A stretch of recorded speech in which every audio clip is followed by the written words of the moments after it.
j'ai besoin de process à quel point je suis jolie. Je crois que je me suis jamais trouvée aussi belle. J'aurais pu fermer la porte, ouvrir la lumière derrière, fermer le placard. Non, j'avais besoin de m'asseoir. Oyez, oyez. Ouh. Ouh. Hello.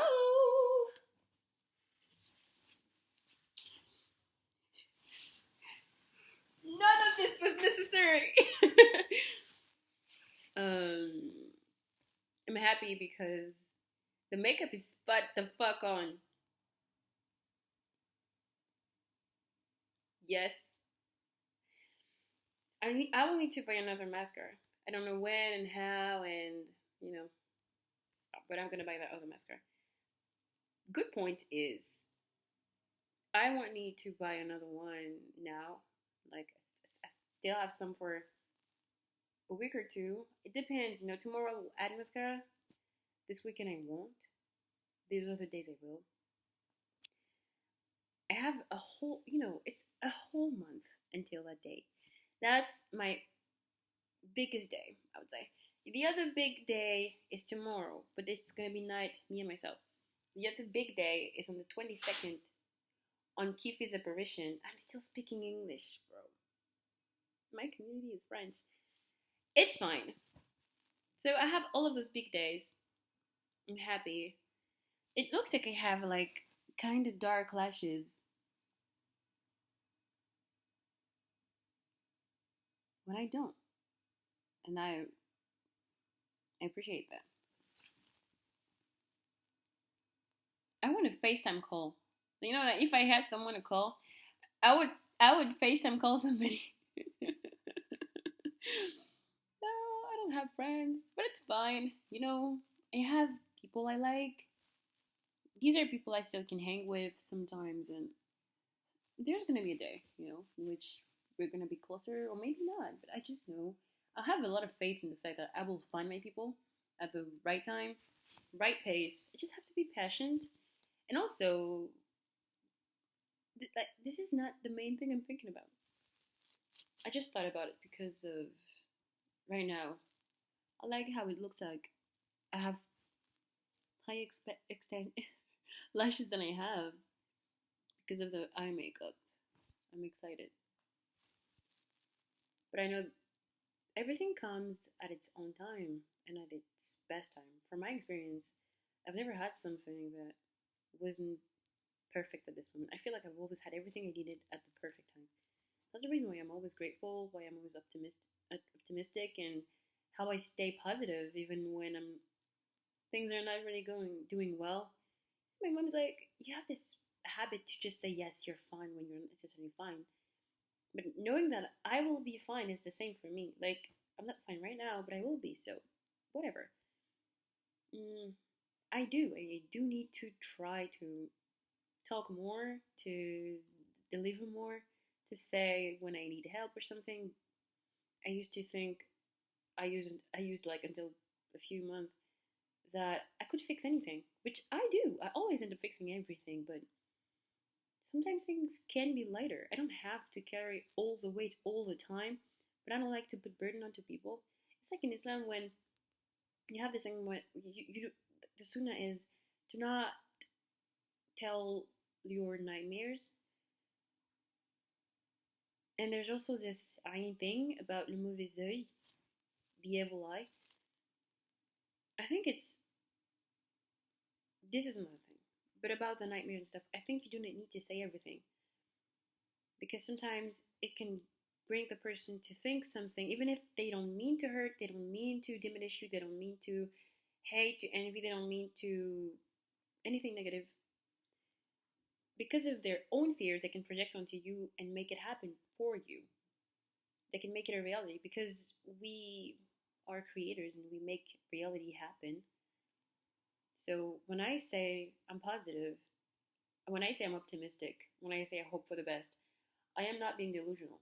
I am not being naive. It just happens, genuinely. It's the way I perceive it. My life always turns out to be the way I want it to be. I always end up to the places I want to end up at. Things always turn out for the best.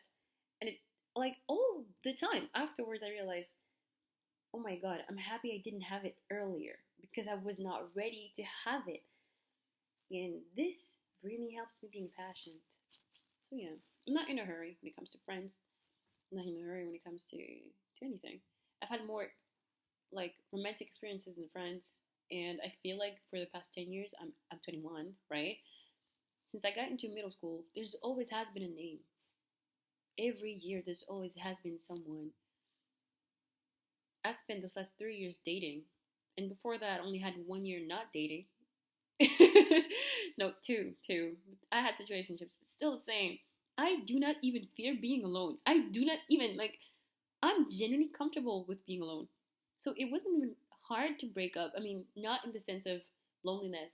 It was hard when it comes to bonding and when it comes to that guy was my best friend. But it's not. I'm not scared of being alone. That was even the issue. Like, you're too much in my space. I need more space. I need more time. I need. That's also how I lost another friendship. I felt overwhelmed. I do love being, having my space and my time. It's not a loneliness issue. I genuinely think the right people come at the right time. Once again, because then right after we broke up, I reconciled. We were not in war, but I re-talked to someone with who my words in English are heavier than the ones I would have picked in French. I'm less precise and I'm less relevant because this is not exactly what I mean, but it came in English and I wanted to finish it in English. Whatever. So the person gave me a lot of time, a lot of space, and still was there for me. That was exactly what I needed, especially at that time where I thought that would be the moment I will feel like I need someone the most. I would never ask for it, but deep down I would be like, oh, I kind of wish I had that friend, you know? I do have people, I have parents, I'm thankful, I have siblings, I'm thankful, but they're not going to be as available as your friend will be. Though one of my sibling is one of my closest friends, I know they're not necessarily available or not in the way I would need them to be for me. So it's fine. I do not, don't force availability on people and don't force ability on yourself. It's fine. People have specific roles in my life. I do not try to make them go somewhere else just to fill the blank. And there's no blank if I'm at peace, actually. So when people come and give me the specific thing I feel like I needed, it never feels odd or it never feels like, hold on, or it never feels like I begged for it because I didn't beg for it. It just happened to me. This video is very messy. I didn't mean to talk that much. I didn't mean to say that either. I was shooting and just was like, I look good. Why did it have to become such a long talk?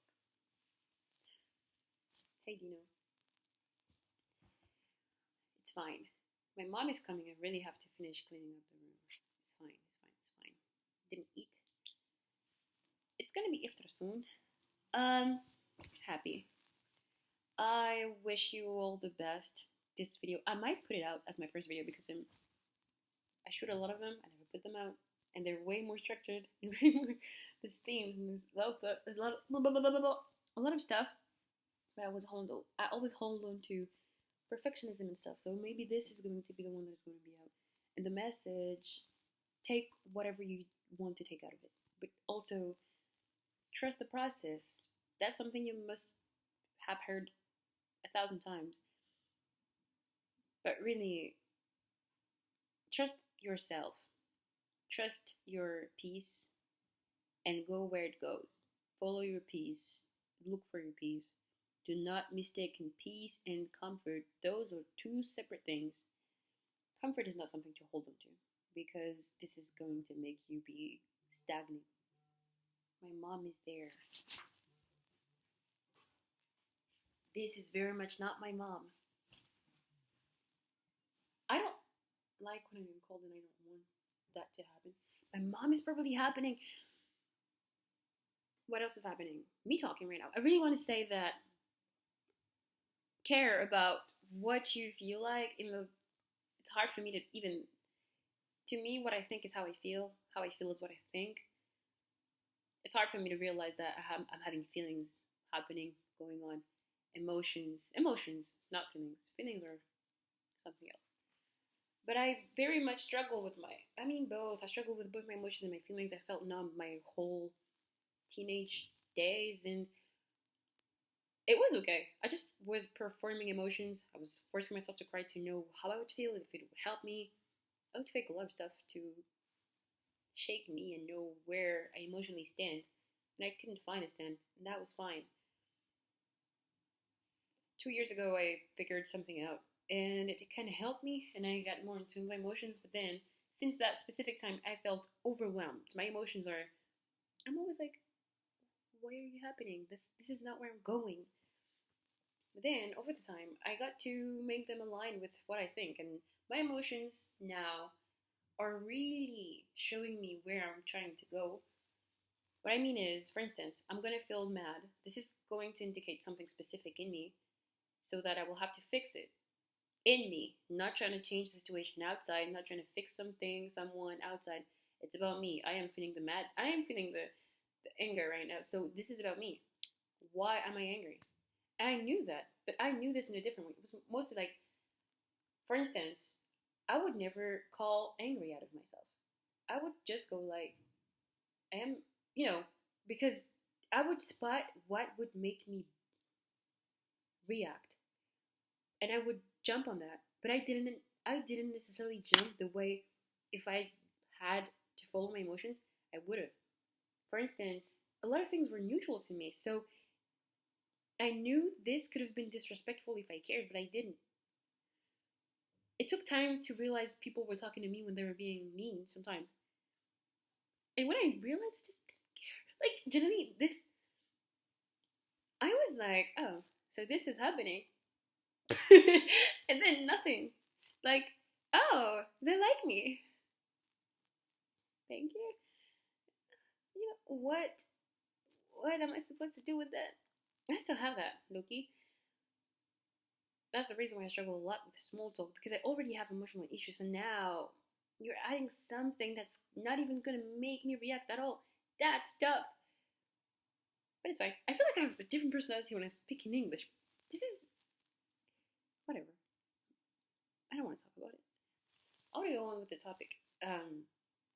So the way I got to feel my emotions better was how even, genuinely, how even.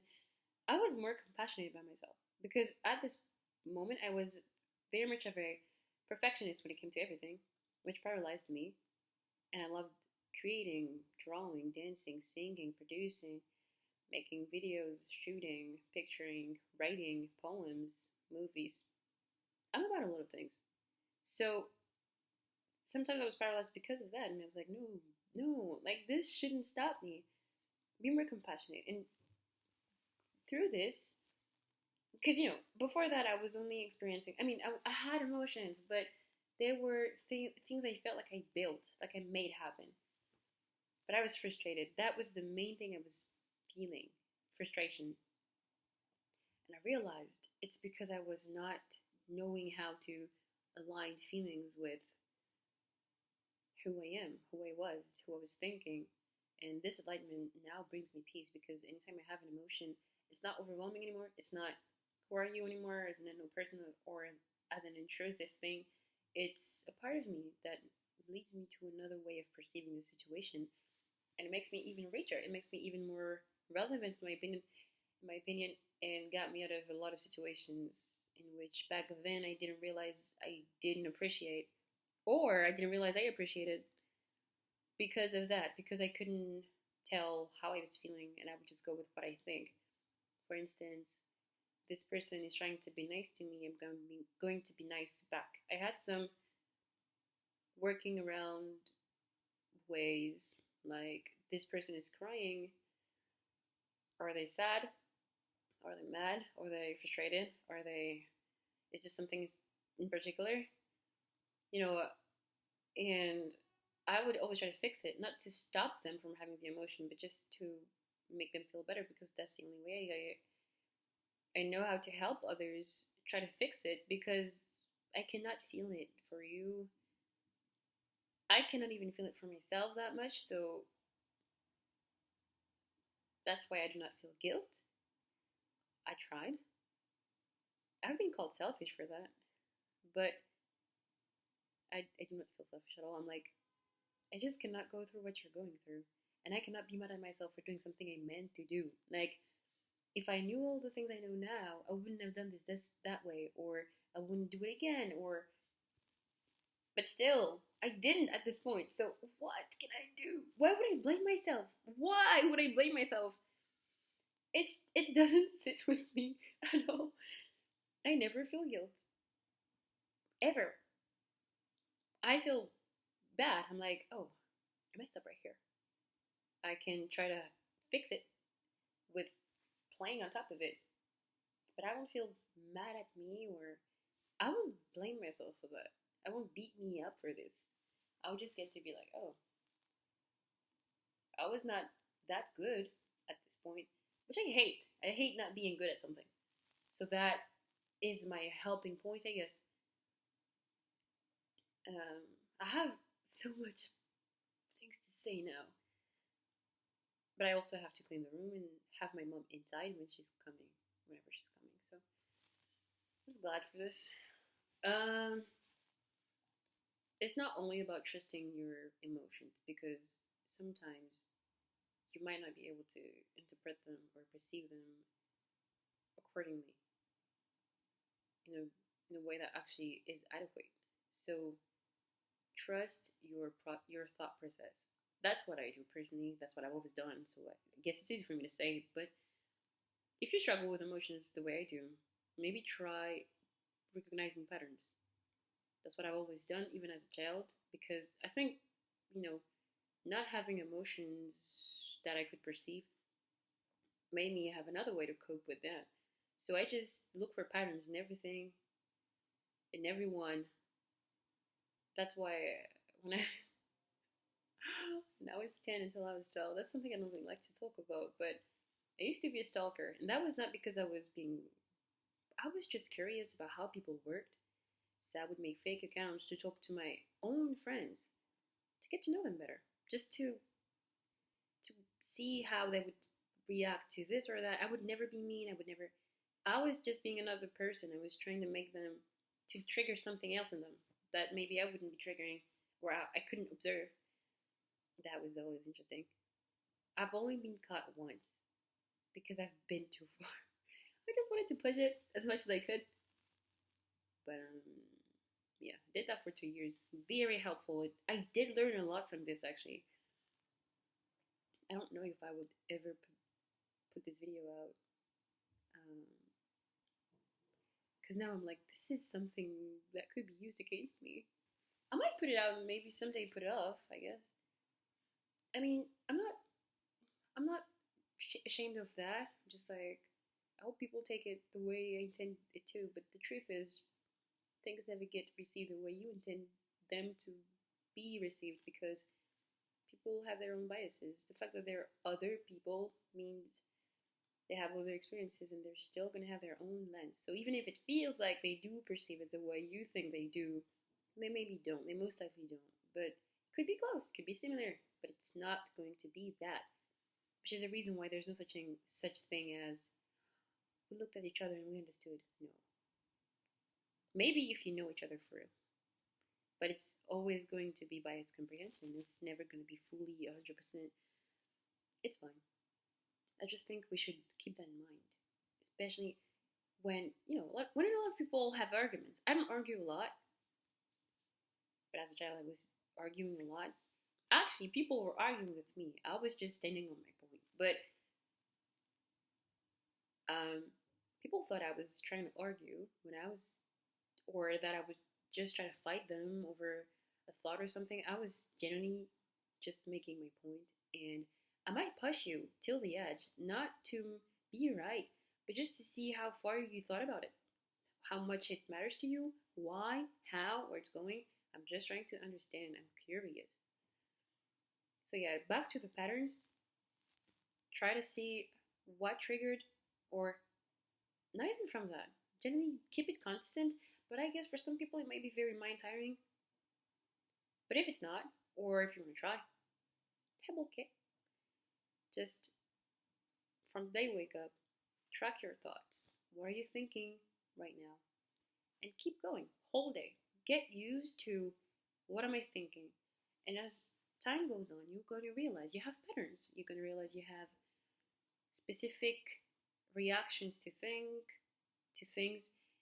and it's going to help you knowing what to do. Maybe not, but identifying patterns is already a good thing, I guess. Then knowing what to do depends on your ability to fix problems and to find solutions, which if you train, you will necessarily, like, you will get there. You will be better at it. The most you do it, the more you're going to do it better. That's not true. That's not true. Sometimes we do things over and over and we do it the same way. You're only going to improve if you mean to, and if you challenge yourself. If it's not challenging, you're not trying hard enough.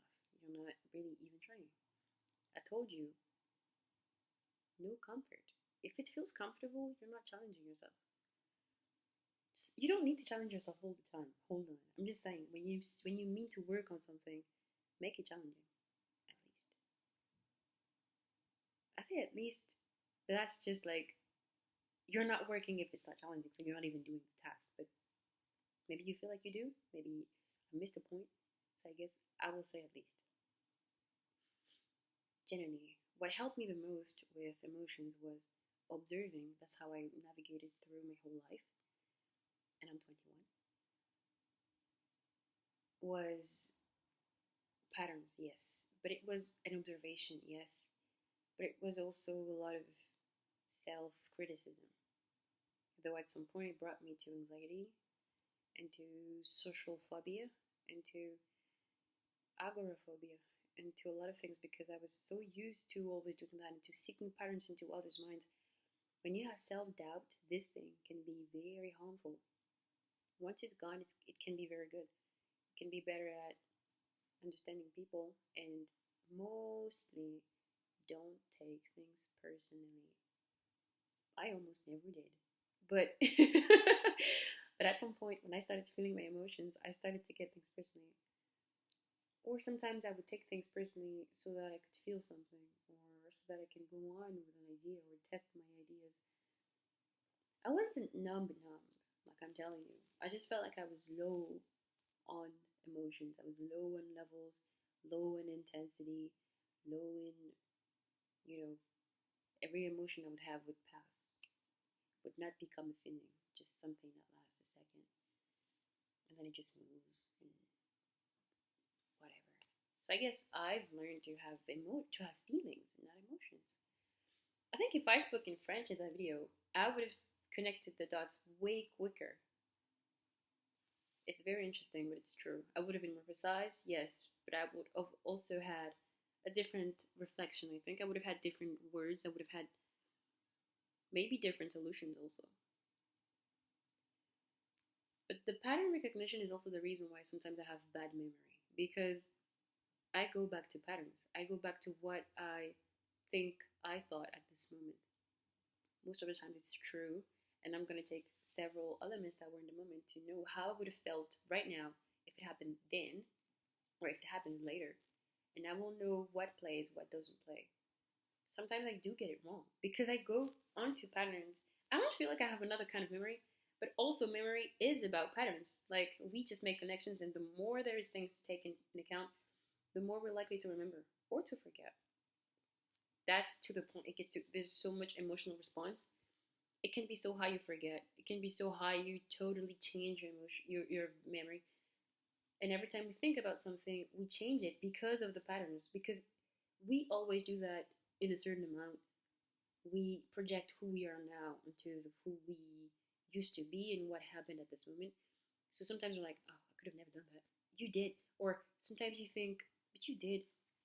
I feel like pattern recognition is very important, and that's not, I don't say that because that's what I've always done and that's why I do the most. I say that because I think it could genuinely help. Same way I take what people have been doing their whole lives to help me, to improve me, so we can find balance. That's the whole point. Personally, what helps me finding balance from people is going through the whole compassion thing. Try to act on what the person is feeling like, and based on their reactions, on the way they interact with you, you're gonna maybe grasp better what it is, what it means to them, how far it goes, how large it is. Like, you're gonna get it better. Do it. You're gonna see how good you are at something you didn't know you were that good at or bad at. And I think the answer to everything is stay in motion. Move, move, move. Be passionate, but move. Stay on the move. It's like praying to gods and goddesses and asking for something, but you do nothing to make this happen. You have to get ready to receive. So you have to be in motion. Work towards what you want. I believe in God, goddess. Do I want to talk about why I say God, goddess in this video? Maybe not. It doesn't feel natural because I don't say it in English. I pray in French. I also pray in English. But when I pray in English, I feel like I don't say God or I don't mention any deity. But in French, I do. And in French, I say Dieu. Not because God has a gender. It's specifically because God has no gender. And it doesn't matter whether I call them goddess or God. And I feel like in a lot of people's minds, they cannot fathom the idea that God could have been goddess. It's just the idea that this could be a thing triggers some people. And I'm like, I want to get used to using both female and male things to things that have no gender, especially when they're associated to power. Our minds literally add meaning to the things we say. The things we say come back to us and feed us. When we are used to talk about God, this is not maybe an English thing because we don't say il ou elle, but it's the case in English, in French, and it has effect. When you think about a God that is a dad, it's easier to associate a man to that much power, to that much creation, willpower, to that much strength. You're like, only a man could do this. You know, deep down, I am genuinely believing people could never fathom God being a woman. Like, just the idea that this is the case tells a lot. I don't want God to be a woman. That's the whole thing. But some people would come at me and be like, why would you want us to think God could be a woman or God is a woman, God is agender? But then why do you hold so much interest into having a male translation for this or a male appellation? Why? It doesn't matter, right? So maybe keep calling them he or il. I will go on with the her and elle to make sure I'll also think I can be that powerful. I can be that great. God made us in his image. I genuinely want to believe that God could be anyone.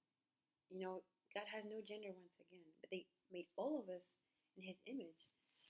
When you imagine the person that would be the most powerful in the world, you don't imagine necessarily a woman. When you imagine the person that would protect you through it all, thick and thin, the strongest, imagine strength. You don't think about a woman. When you think about the strongest, like, yes, strong woman, yes, could happen. But the strongest, people will be like, yes, this is just not realistic. And I get it. Hold on. However, I genuinely believe the fact that you cannot even think about it is an issue.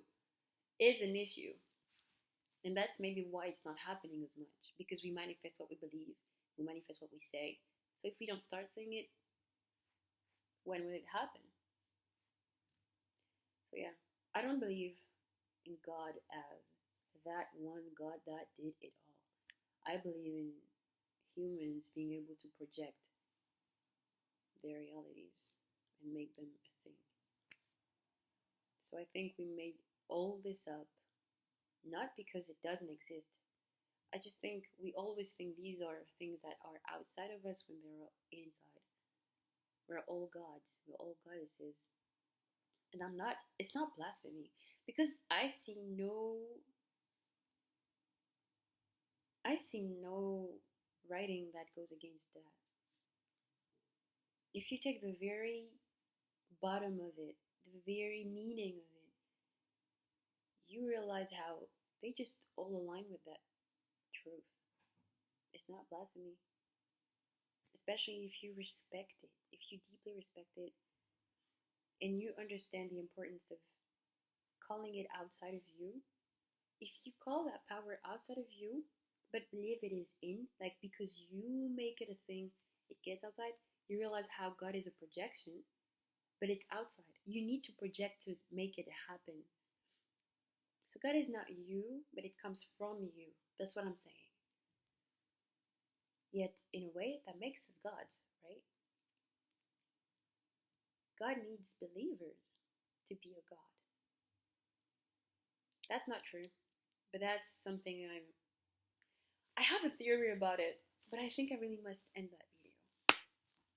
However, or maybe the word was still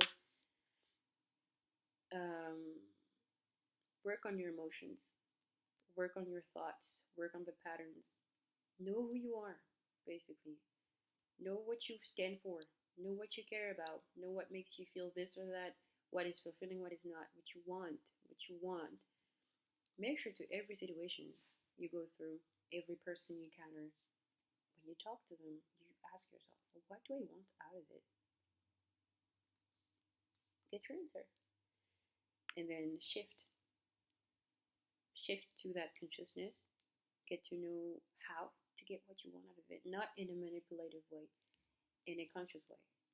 Right now, I'm realizing that I am trying to make them like me. Maybe this is not the thing I should try to do. I should try to make sure I like them, but also that I get them. I should try to listen to them. I should try to align with who they are, and then, make them make this an exchange, not something you take from people. Don't be a taker. Don't also just be a receiver. Exchange, share, love, movement. That's movement. Stay in motion. This is really what I mean. Don't get comfortable. Move. Create. Give yourself. Die empty. Die empty. Put it all out. Everything you want to see, put it out, project it into the world. Be the change you want to be. Yes, I'm gonna say that. I'm gonna say this thing we hear so much. Be everything you want to see, because you will need that. You will need that to see it, and then it will be out, and then you will see it, and you will get it back. But don't do this to get it back. Just be real. Just let it flow. Stay in motion. Exchange. Receive. Give. Receive. Give. Stay in motion. Stay open. Stay lovely. Stay forgiveful. Stay grateful every day. Be grateful for every single thing you did, didn't do, thought, felt, received, gave. Grateful. Don't try to make this less than what it is. Don't try to make anything more than what it is. Take it as it is. What you have, give it as it is. You will see the change, because if you genuinely want to be better, everything you do is going to be better. Like, you don't need to focus on how do I make this greater. Focus on what matters for you. Learn this. Teach yourself what you need to teach yourself. Take the infos from the people and the things and the concepts you need to take it from, and grow. My mom is here. My mom is here, and I did a 34 minutes video not cleaning my house. But at least I'm gonna sleep empty tonight.